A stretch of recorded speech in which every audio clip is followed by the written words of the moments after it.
Welcome to another episode of The Caption Life, a podcast about how comics and pop culture impact life and society, and vice versa.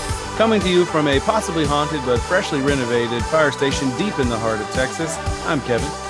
And from Indianapolis to Circle City, I'm Sean. Before we get started with this episode, please hit that subscribe button on whatever podcast platform you're listening to us on, and follow us on social media under the username @CaptionLife on Twitter, Facebook, Instagram, TikTok, and Reddit.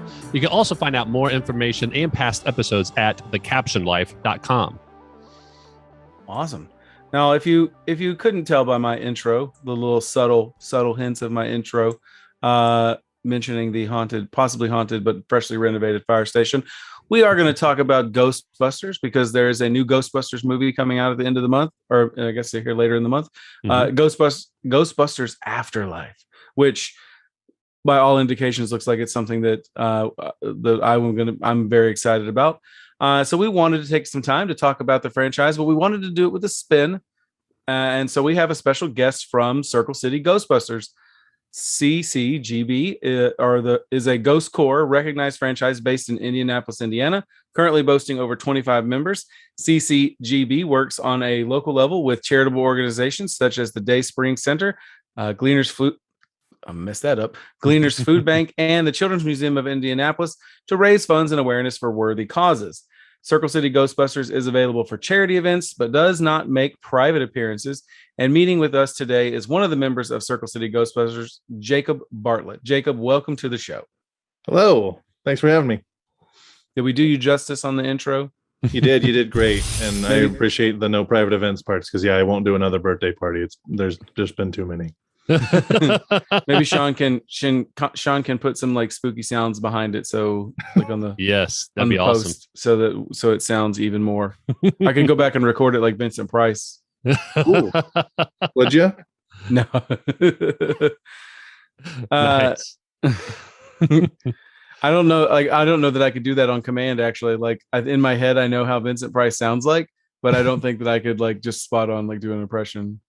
That'd be impressive if he could. Yeah, I can do a laugh, like, but that's about it.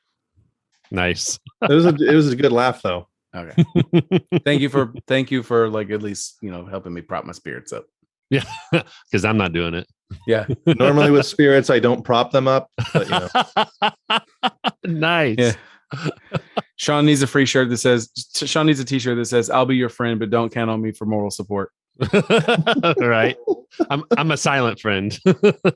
Or like no fake friends. It's important to set boundaries. I'll tell you when you suck. Right. Yeah.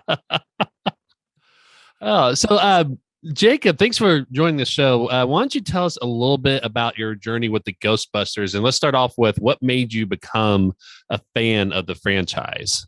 Oh, wow. I mean, so I was born in 1986, and that was the year that the real Ghostbusters started. So, I mean, it's been a lifelong thing for me. I am, you can't see it here, but I've got a wall of photos and stuff. And one of them, it's all Ghostbusters related. One of them is me and my brothers at like a Sears or something when I'm like 4 and we're dressed in Ghostbusters gear. And my mom had taken us, like we were obsessed when we were young. Mm-hmm. So, yeah, that carried its way into adulthood, and I never stopped liking it. And eventually I started cosplaying, and I kind of always told my friends that I was into it with, I was like, listen, I'll dress as whoever for now. But once I get this Ghostbusters thing done, that's the end game. I'm out. Like I won't be doing anything but Ghostbusters after that. So right. By the time I got my stuff together in that regard, I found out about the Circle City Ghostbusters. I'd been following them online for a little while. Even before that, when it was Indiana Ghostbusters, I'd followed them and checked out what local franchises were doing. And finally just asked to join one day. I mustered the courage, and they said yes. And it's been a wild ride ever since then. Nice. Well, tell us more about Circle City Ghostbusters. What do you all do? What do you not do? And how did it all start? Well, it started as Indiana Ghostbusters back in the day, and a lot of those members have moved on. We still have a couple of them, but they were just guys that were into. They built their own proton packs, probably for a Halloween or something, and they decided to go out in public as a group, and eventually it evolved into being Circle City Ghostbusters, and it was more focused on the Indianapolis area. And that was around 2014, I think, is when they rebranded to Circle City. And I joined in 2016. And since then, I mean, it's just been like, we really like doing charity work around the city to help out, local causes especially, but we'll raise money for pretty much anyone. We just like helping, we're not too picky in that regard. But I mean, we'll go to a con and dress up and try to raise a little money, or if someone's doing a fundraiser and they want a little something extra about it, they call us and we'll come out and mingle with guests or whatever they'll have us do. It's always a lot of fun. We just have a great time doing this stuff. It goes beyond just like regular costuming, and kind of a lot of us joke like, oh, well, we got to justify it to our wives that we spent, $1,000 on a proton pack. And so we have to do something with it. But, right. It's a lot of fun, and it's really gratifying. So I just love doing it. I don't know if I could stop now if we wanted to. Right. So when you do these things, do you stay in character? Do you? Oh, yeah. Yeah. I do. There's some people in the group that don't. I love staying in character. And it was funny. We were on WRTV6, which is a local news station, a couple of weeks ago. And when they were interviewing a couple of the guys, they talked about the charity stuff, and they were really, being sincere. And then it was my turn to get interviewed, and I was just hamming it up and acting like a jerk and pretending like Ghostbusters was real and that this was a real company. And they did not use a lot of clips of me in the news story. That's all right, though. Wait, so you guys don't actually bust ghosts? We do. Am I hearing that correct? We do. If certain members of this group are listening, we do. If other ones are listening, no, of course not. That would be ridiculous.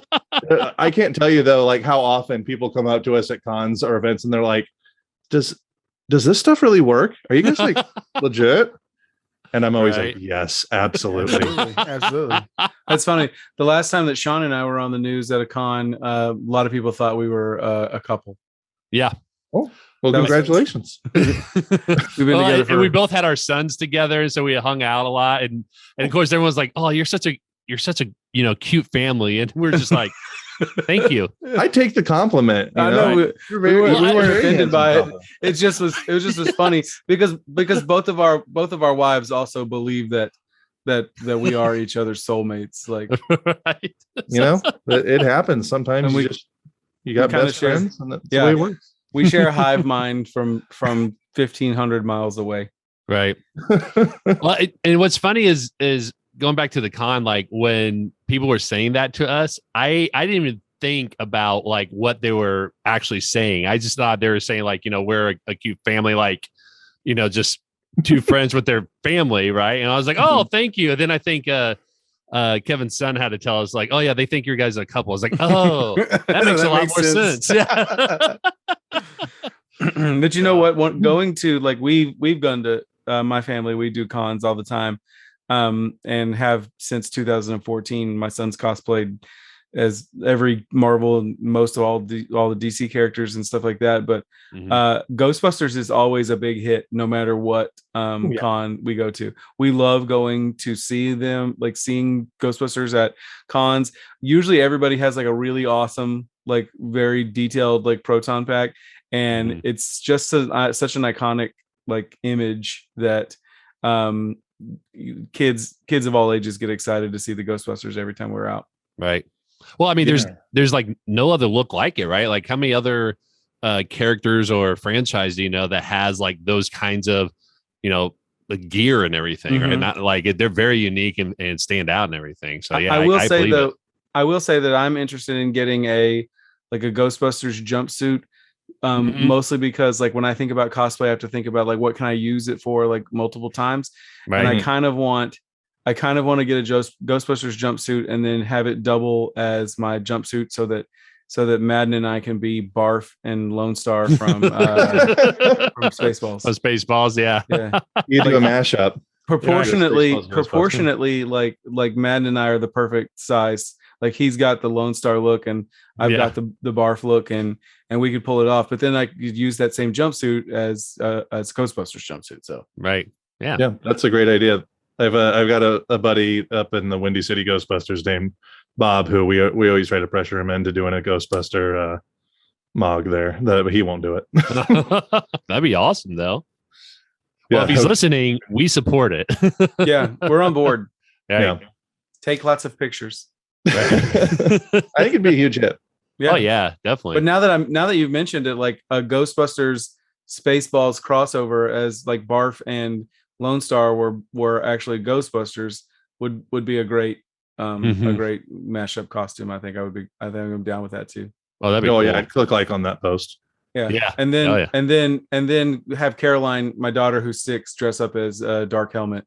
That would be awesome. I'm into it. But with like the what's the eye makeup, like the dark eye makeup underneath, like she's we're talking about Ghostbusters and I can't even remember the bad guy from the first movie. Gozer? Yeah, Gozer. Yeah. The dark circles and everything. She would just underneath the helmet. She's Gozer. So right. So Jacob, Ghostbusters. This is actually a question I've been thinking about ever since I've heard about Circle City Ghostbusters. But the name Ghostbusters is obviously a copyrighted franchise, intellectual property. Can you tell us a little bit about how your group is able to use the name with that being copyrighted? Yeah. So I think it was in 2016 with the release of Ghostbusters Answer the Call. Ivan Reitman got his studio Ghost Corps founded. And one of the things that they did was that they kind of, what's the best way to put this? They kind of reached out to all the franchises around the country and quote unquote deputized us. Wow. Yeah, we've got like a certificate that, says that we're an official Ghost Corps certified franchise. And they support us in some ways. Like they've sent us a bunch of posters for the new movie to advertise really recently. And yeah, they don't seem to be too picky about how we use the name as long as we're doing good. And that's what we do. So I mean, you guys are like Ghostbuster Knights of the Realm, right? Yeah, we really are. I think that's exactly what we are. Very honorable. Like, you go out on missions to like save the soul of humanity. Really, I feel. Yeah, we'll have a beer and a smoke along the way. But yeah, well, I mean, we're tired and it's our job, but we're like, I'll save the world, I guess, for money. I'm sure Arthurian knights had to stop for libations along the way. Without a doubt. What's your favorite part of being in the group? Oh boy, that's a big question. I just love the people that I do this with. I've made so many friends doing this, and they're genuinely amazing people. And I've got to meet people from all over the country doing this too, that also do this. And even, getting to meet people that were involved with the movies and stuff. I mean, it's really just the connections that I've made are just, a lot of them are going to last a lifetime, I think. And, that's definitely my favorite. That's awesome. So, before I ask you this next question, I'm kind of curious, is there any like requirements to join the group? I mean, it sounds like there's a lot of pockets of Ghostbusters like this in a lot of different areas across the nation. Are there any like requirements for your specific group, or like national requirements for being a member of the Ghostbusters, or even having a group like that if somebody wants to start their own? Yeah, I mean, if somebody started their own, I mean, they can really do what they want with it. For us, it's that we usually ask if you want to join to come out to 3 events. That way a good number of the group can get to know you and see if you'd be a good fit. We ask that people have a jumpsuit that's not like a Halloween store jumpsuit, because we don't want to, we want to look like we stepped off the movie set. We don't want to necessarily just look like we went to a costume shop and came out with whatever costume they happened to have that had a Ghostbusters logo on the arm. So Right. Yeah, we ask that people have that, and that they at least have a belt and maybe a piece of gear or two. That's really not even necessary. Like, we don't even ask that you have your proton pack yet, because we understand like that's a huge undertaking, and Right. a lot of us in the group can even help with getting that kind of thing made or done. So yeah, it's really just like, don't look like you came from a Halloween party, and that that look like you came from the movie. Like, attempt to go for some accuracy in that regard, and just hang out and be cool, and we'll let you in. I mean, it's not too rigorous of a process for us. Right. So. Yeah. It seems very inclusive. I was going to ask about like what shoes you have to wear, because like I have plantar fasciitis, so like I wouldn't want to wear combat boots. So if you could totally wear New Balances, then I'm down. As long as they're black, I think you'll be in the clear. Okay. But Okay. I can order some of those. No, it seems like a lot of fun. Like, like I would love to be in a group. I think more so I would love to like have the time to like be in a group like that. Because when we've cosplayed as a family, it really is like a special experience to go and interact with people at events and whatnot. And the kids love it. I mean, it's really, really great. It's a really, really great experience. And I just think like it's a really, really, the Ghostbusters seems like a really, really fun thing to do, like in a fun group of people to hang out, but also something like when it comes to costume making, like you said, getting a decent jumpsuit and putting stuff together is something that like people without a lot of experience could jump on. And then like, as you're learning how to do these things, building your proton pack and things of that nature. So it seems like it's like hey, let's interview this guy about Ghostbusters, and you're like, this seems like a fun thing. But then the more you think about it, the more like you talk about it, the more I'm like, man, this seems like it would be a blast. Well, sure. And now's a good time. Hasbro is doing a Egon Spengler proton pack replica through Hasbro Pulse right now. They're taking pre-orders, and that's only like $400 for the pack. They released a wand last year that will go with it. Cool. Yeah, if you're wanting to get in and have it look good and about as cheap as it's going to get, now's the time.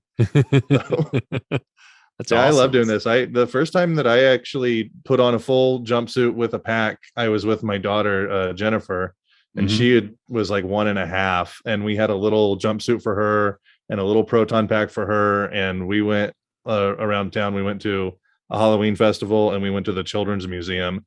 And a photo of us taken that day went viral. Like, it pops up on my feed every now and then. People are like, "Look, it's you!" And I'm like, "Yeah, it's a picture of my butt because I'm walking away in the picture, and we're holding hands." It's a very cute picture, but it's just like, boy, no one knows it's me unless they know. So, it's great. And yeah, cosplaying with family is wonderful. My wife does this too. Occasionally, my daughters will join us. It's great. And it's always fun to go out in a group like that. That's awesome. Well, speaking of, the stories and experiences you had as being a Ghostbuster, what's other than the one you just shared with us, what's like a really crazy or fascinating story that you have from your time being a Ghostbuster? Oh, the number one standout story was when we got to go visit a summer camp at a homeless shelter with Ernie Hudson. Easily. Oh, really? Yes. Oh, yeah. Wow. He was coming to town for a convention. I believe it was Days of the Dead. And we'd done some work with this homeless shelter called the Dayspring Center, which is it's a homeless shelter that focuses on families. And it was the summer, so they had a summer camp going on for their kids. And we got a hold of Mr. Hudson ahead of time, and told him like, "Hey, this is what we do. We would love it if you could be a part of something with us." And we gave him a list of charities, and he picked the Dayspring Center and suggested to do a day where he goes out there and talks with the kids for one of their summer camp days. And it was nuts. I mean, we set up like a slime making station, and Ghost Corps sent a bunch of posters that he was autographing and giving out to the kids and taking photos with everybody. It was it was a whirlwind. And he went back to LA and talked to Ivan Reitman. They both donated $1,000 each to the homeless shelter. And at the con, we raised, at that con and at I think one or two other cons that month, we raised like $3,000 total. So within a month, this homeless shelter got $5,000, and we got to visit it with one of the actors from the original film. It was by far like the coolest thing we've been able to do. No kidding. Yeah. Wow, that's awesome. I love that. Sound amazing. Yeah. Here we were expecting you to encounter a real ghost, and you guys. That's what I was kind of expecting too. Yeah. Instead, you're talking about being real heroes, and that's great. Yeah. I mean, it was a very gratifying thing to do. It was wonderful. I don't know if I'll ever do anything that cool again in my entire life. That's awesome. Sounds amazing. Yeah. So I think we should go around the room here, the Zoom room, and I want to know from Jacob first, but I think I'll get your take too, Sean. And what's your favorite scene from a Ghostbusters movie, or your favorite Ghostbuster movie? Well, my favorite's definitely the first one, and I would say my favorite scene in the whole movie is when Ray and Winston are driving the car and they have the Judgment Day conversation. It takes that movie, which is, it's this wonderful comedy, and it really elevates it to the level of like sci-fi craziness that it becomes, At that point, it's not just a movie about some guys that go into a ghost catching business. It's like, these guys are superheroes and they're going to save the world. They're going to stop the world from ending. Right. Something bigger is going on than just what the goofiness that we've seen up until now, Yeah, I love that scene. That scene's easily my favorite. Yeah. Yeah. I think that scene is just like what you said. It really makes it, I think, I don't want to say real necessarily, but I think it gives it a more serious tone of it, because I think, up to a certain point, it seemed not necessarily goofy, but like not as serious. But then when they start talking about almost like, the science behind it and everything like that, I think it just kind of takes it to another level when they start, talking about, how that all works and everything. So I agree with you. I think that's a really cool scene. So, yeah. Go ahead, Sean. No, go ahead. I was just going to give my favorite take.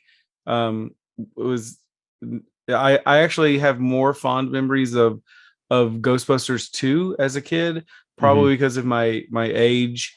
And I hear that all the time, by the way. Like some people just are like, yeah, I grew up with 2. I didn't even, I didn't see the first one until way later, or I saw 2 first, or 2 was always my favorite. And it's like, yeah, I love Ghostbusters 2. You can probably, I'm wearing my Ghostbusters 2 uniform right now. So right. For me, it's an interesting mix of a couple of things. Number one, like I grew up in a very religious family. So things like Ghostbusters were like, it was too, quote unquote, too scary for us as kids. But I remember my affinity for Ghostbusters 2 especially is very similar to my feelings about Superman 4, The Quest for Peace, which I think they came out in the same year, but I'm not 100% sure.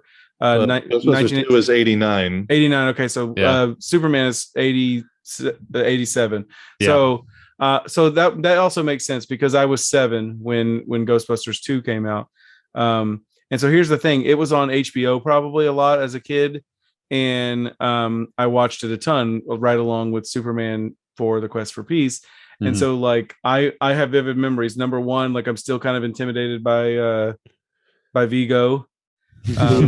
Yeah, like his face and the eyes and everything, like it kind of freaks me out. And number two is the song that plays while the Statue of Liberty is walking into the city. Oh yeah, like your love keeps on lifting me higher and higher. Like I can't hear that song without thinking about that scene from the movie. To me, that's one of the most iconic uses of like pop music in a song. Right. I mean in a movie. Right. So that, like, to me, those are the things that stand out to me. And I think it's because I was born in 82. So like Ghostbusters, the first one was probably a little bit before my 84. Time. Yeah. It was a little bit before, like I was, when it was in my consciousness. Yeah. And Ghostbusters, I probably watched Ghostbusters 2 before I saw Ghostbusters 1. Mm-hmm. The other thing that I love is the fact that the PKE meter has been used like in other movies besides Ghostbusters. So like when you see it pop up or you see that trivia about it, like that's like, oh, I knew that. Check that out. Right. Yeah. And like They Live. And Yeah. All stuff from the same kind of like general like time frame or whatever. But it's like they must have had either like those props on hand at some backlot, or there were a bunch of like toy versions that were made and produced, and so they were easy to get their hands on. It was a prop house. They just would rent out props. So Suburban Commando comes along and says, we need a weird communicator looking thing, and they grab the PKE meter because no one was keeping track of that stuff back then. Right. Nowadays people like Disney has like a vault of props and stuff, but they log everything. Just like throw it in a closet. Maybe we'll use it some other time. But where was that prop house when Qui-Gon Jinn was talking into a lady razor in Phantom Menace? Like somebody had to have something better than a lady shaver. Right. You have to ask George Lucas because well, if George Lucas is making the decisions, there you go. Right. Yeah. That's a different episode of this podcast, ladies and gentlemen. Yep. Decisions made by George Lucas. A 4-hour conversation. a two-part series. Right. Well, I have to say, so Jacob, Kevin and I talk about this all the time, and we probably mentioned this on this podcast like so often, that he and I are very similar, and he and I met through Twitter. Like we didn't even meet each other until just like this past summer, and we've been doing this podcast for like 2 years now, but we met each other through Twitter, and that's how we got started and everything. But we just talk about how similar we are. And I gotta say, Kevin, you took my idea about my favorite scene is that Statue of Liberty scene. Yeah. But what I'll say is I'm going to give you my runner-ups, and there's two things. There's one is a movie, and the other one is just what I remember as a kid with Ghostbusters. Is I gotta say, the newest one with the all-female cast, I think is called Ghostbusters Answer the Call, right? Is that the one? Yep, that's correct. Yeah. I gotta say, I actually really love that movie. I love Kate McKinnon in that movie because in that movie. Yeah. Oh yeah. She's hilarious. She is very smart, and just the kinds of quote unquote weapons that they come up with that is just like completely I think innovates like how Ghostbusters can be from the traditional stuff, right? And I think it was just really cool. So I gotta give props to that movie. I think it was really well done. I hate to see that it didn't do well. I think there's a number of reasons why that is, but I think it was done very well, and I actually really really enjoy and love that movie. The other thing, that movie too.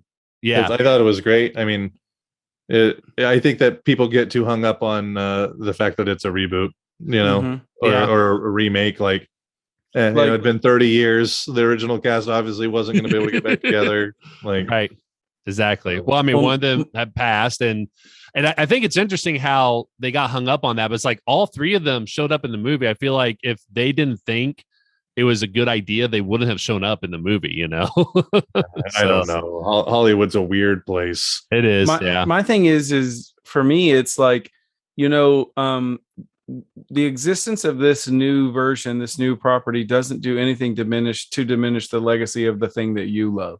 Right. So like there's no need to trash it because it's not the one that you grew up with. You can just say, oh, this is not for me, and then go back to loving Ghostbusters 1 and 2. Like nobody's going to stop you. Yeah. Right. And in my mind, it's like, wouldn't you much rather have something that says like, this is a reboot, it's a completely different universe. And if then you don't like it, well, okay, yeah, then it doesn't affect what's going on with you. And, there was still Ghostbusters comics going on at the time that were taking place in the original universe and stuff. And it was like, so yeah, don't like the reboot. Who cares? It doesn't affect the original one. And it's like, I'd rather have that than like a really bad sequel, that I'd rather have that than like, some other big blockbuster movies that are doing these sequels after so long that don't turn out so great. Right. Yeah. That's just me. You want to name any names, drop one. Do it. Just say it. It's definitely Star Wars though. Like okay. I mean, come on. That last Star Wars movie, The Rise of Skywalker, that was a stinker in my mind. I did not enjoy it. Not to veer off. I just feel like that whole trilogy was just doomed from what's been happening, because I think The Force Unleashed personally was a good movie. I mean, yes, it was very reminiscent of New Hope, but I still thought it was good. And then I think The Last Jedi, I thought it was a good movie, but it was definitely went in a different direction than where The Force Unleashed, or I'm sorry, I keep saying The Force Unleashed, The Force Awakens. Force Unleashed was a fantastic video game. Yes, it was. Yeah. Yes. But I went in a different direction. I think it was still good, but it was just kind of like, okay. It's like, so it went from like, okay, this is odd. Then I think J.J. Abrams just tried to bring it back to what it was for The Force Awakens, and it just became this really weird ending of a trilogy that everyone's just like, all right, whatever. You can just kind of tell there wasn't a plan, and lack of direction, lack of a big picture. Yeah. So in that regard, it's like, I guess I would have preferred a reimagining or a reboot or something that was its own separate thing. But that being said, now we're getting a big sequel to Ghostbusters 2. So right, yeah. Hopefully that's good. I find out next Monday, not this Monday, but the one after. Do you get to see an advanced screening of it? I'm going to a premiere event in New York City. Yeah. Oh, fancy! Wow, that's awesome. Dope. I know. They that was another thing that Ghost Corps did. They invited a bunch of their franchises out to come to New York City and do that. So it's really exciting. Like we're really happy that we got invited and everything. Are you guys scrambling? I'm like, how much money can I spend on this? To my wife, What'd you say? Are you going to go in costume? Yeah. Oh, yeah. Okay. Yeah. You guys just all file into the theater like that one time that a bunch of Eminem lookalikes appeared at the VMAs. Like you just guys all show up exactly like that, but with proton packs. Exactly. That's awesome. Do it. One of the thing that because we're going to play a game, but the before I wanted to get to that, I as we're talking about this is like bringing my childhood back to me. Mm-hmm. I want to talk about how like Slimer became this like beloved character over the course of the last 35 years now. But he's like hideous and really really gross. But I guess through the cartoon, right, and the high C ecto cooler, they made Slimer like a beloved like character for series mascot. Yeah, like a pet. And it's so to me it's so weird because like you look back on it and some of it is like the age of like the visual effects like from the time period, but he looks grotesque and like not appealing whatsoever. And then somebody's grand marketing idea was like, we can sell this and let's put him on juice boxes. Right. Oh yeah, that was great. I mean, but my favorite story about Slimer is there's this documentary that came out recently called "Cleaning Up the Town," and they're interviewing Steve Johnson, the guy who sculpted him, and it's like he got a call and they were like, we want Slimer to be reminiscent of John Belushi, and he's already done the mold and the sculpt and everything, and he's like, oh God, what do I do? And so the next day he just shows them what he already have, and they're like, that's perfect, great. That reminds us so much of John. And it's just like, well, that worked. Netflix has a series called the Movies That We Love, and I think the second season of it has the story of like the Ghostbusters on it. I know I watched I love movies. I just don't have a lot of time, so I would like literally watch all of these things about like the backstory of movies. I watched the movies that made us. That's what it's called. Thank you. Right. Thank you, intern.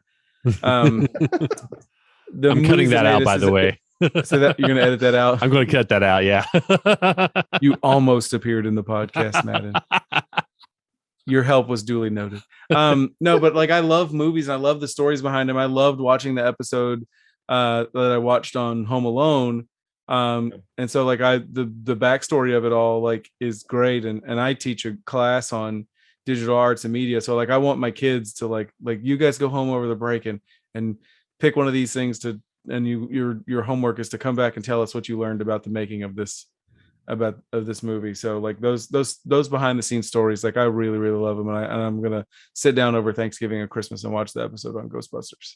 Yeah, I definitely recommend checking out Cleaning Up the Town. I think it's on Sony's Crackle service to watch I think it's on there to watch for free right now. Don't quote me on that. Yeah. But it was like Kickstarted, and it was like one of the last interviews Harold Ramis did about Ghostbusters before he passed away. Like they've been working on it for a really long time, so it's really cool. I definitely recommend that.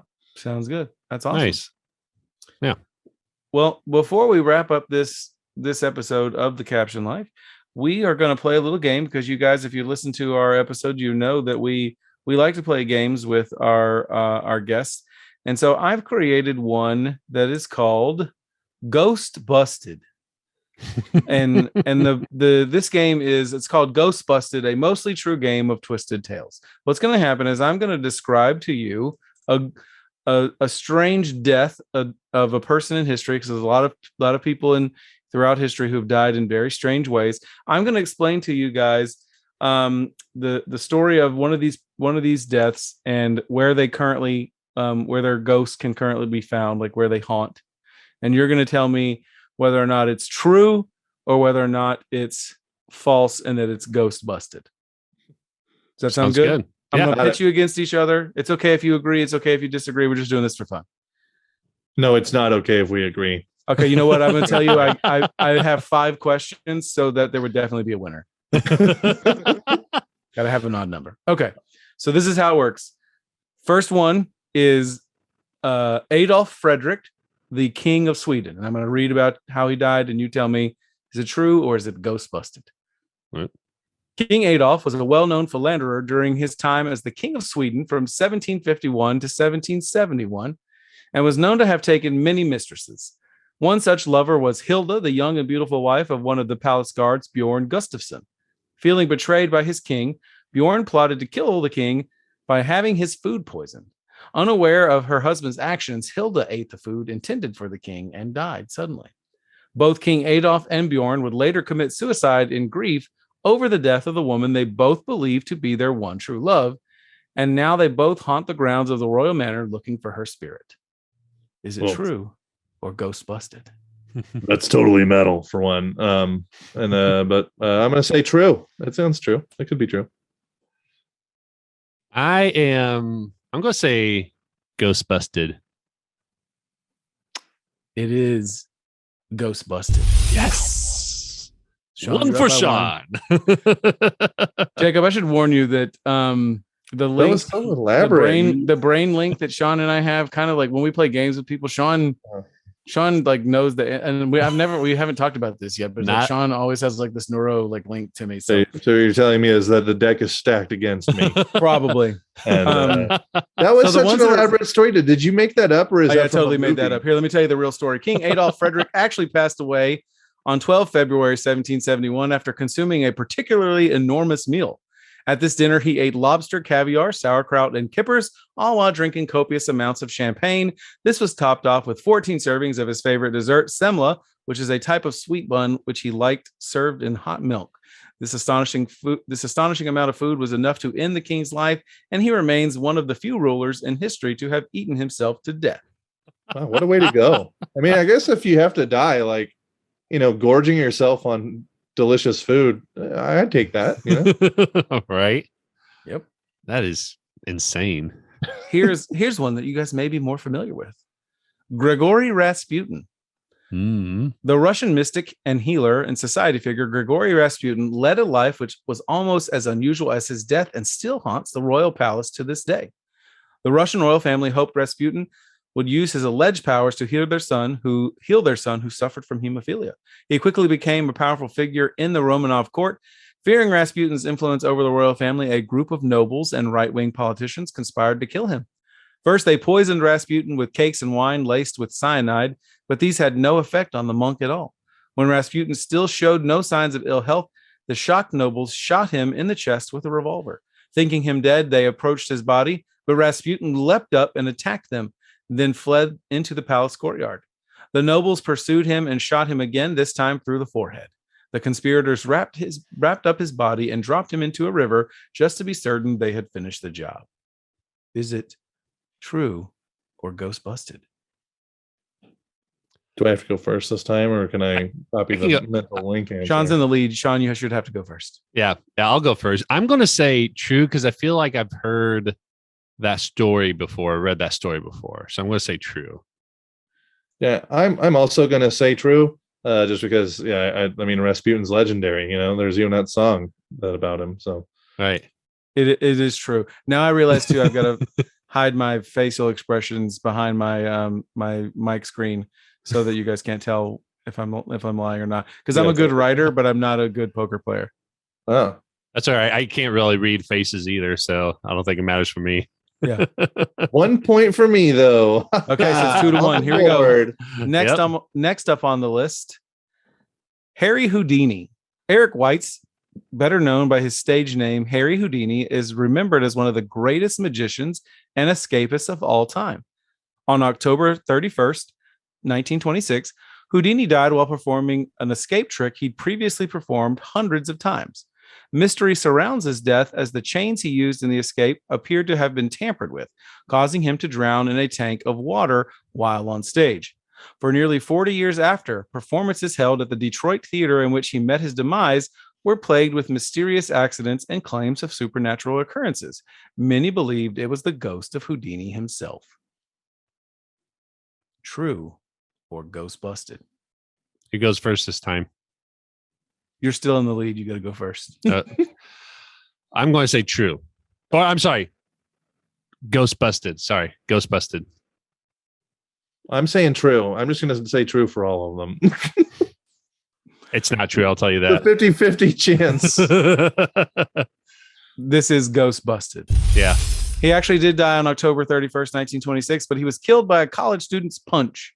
Mm-hmm. The student had seen Houdini's act where he received multiple blows to the torso without reacting and attempted to replicate the trick by viciously punching Houdini. Unfortunately, he did not give the magician time to brace for the attack, and the punch ruptured Houdini's appendix, killing him. Jeez, killer sucker punch. Yeah, what he was known to do that, if I remember correctly. Like he was known to like have people punch him in the stomach and show like he has no reaction to it.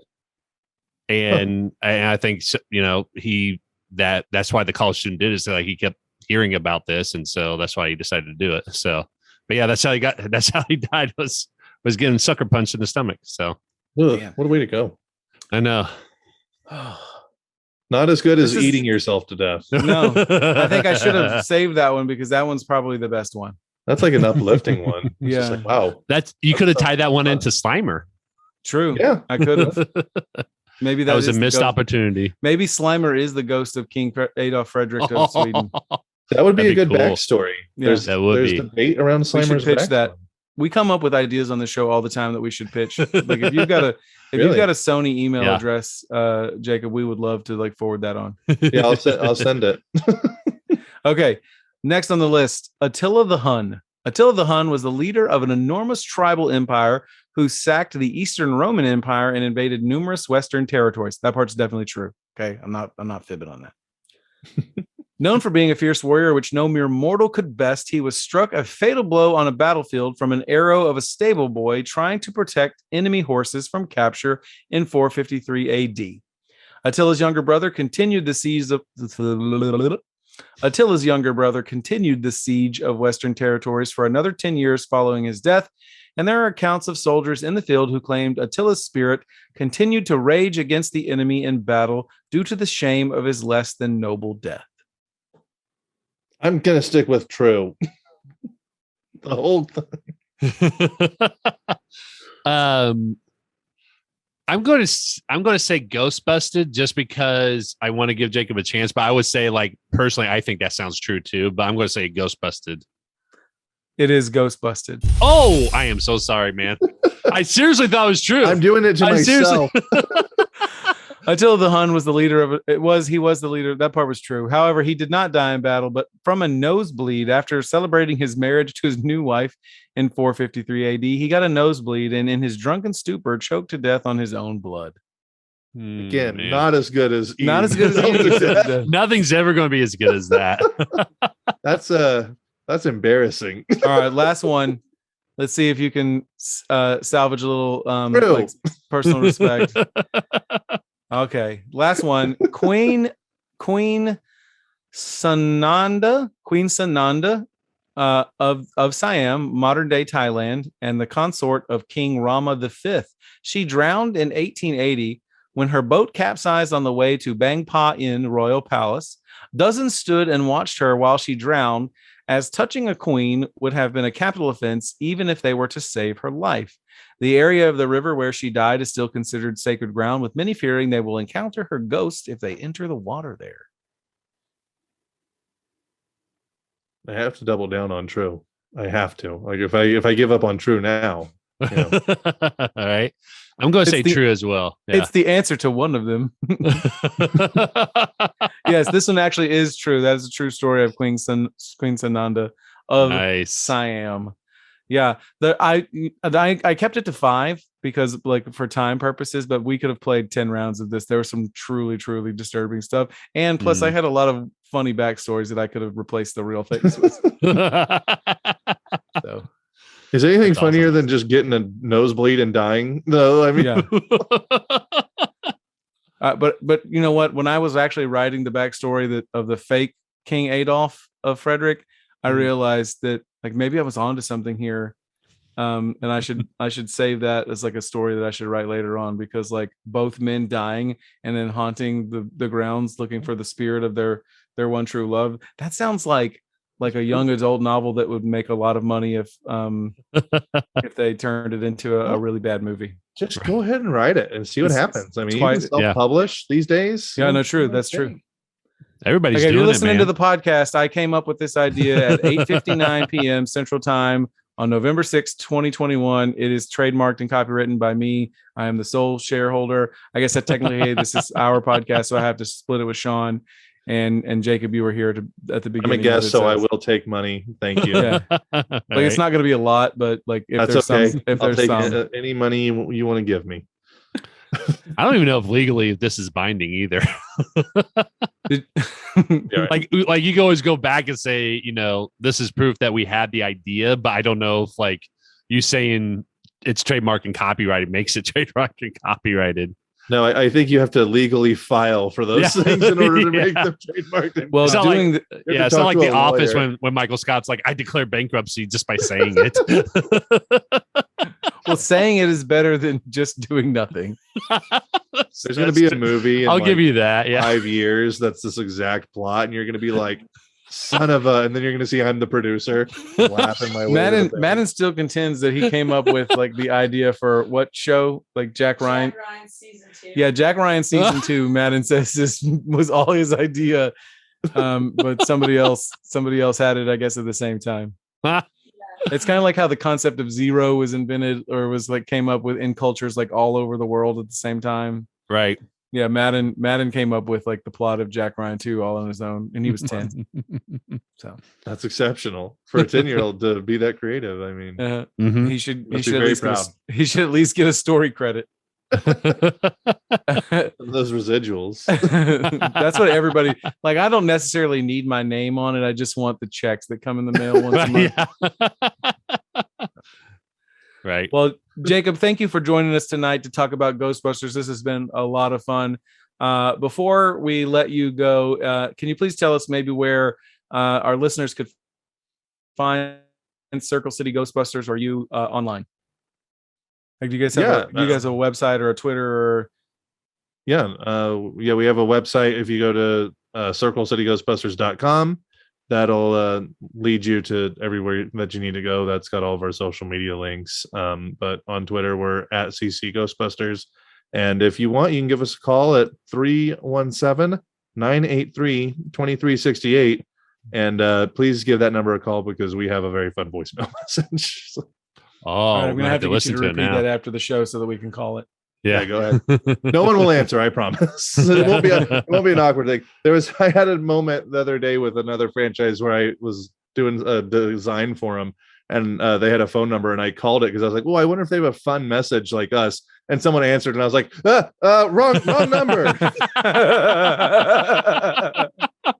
Sorry. That's great. That is awesome. All right, that wraps up another episode of The Caption Life. We hope you enjoyed listening. Don't forget to smash that subscribe button on whatever major podcast platform you listen to us on. You can also check us out on Twitter and Instagram at Caption Life. If you like what we're doing, give us a shout out and tag us in your posts. For more information about us and all of our previous episodes, please visit thecaptionlife.com. Until next time, who are you going to call? Ghostbusters! Awesome, guys.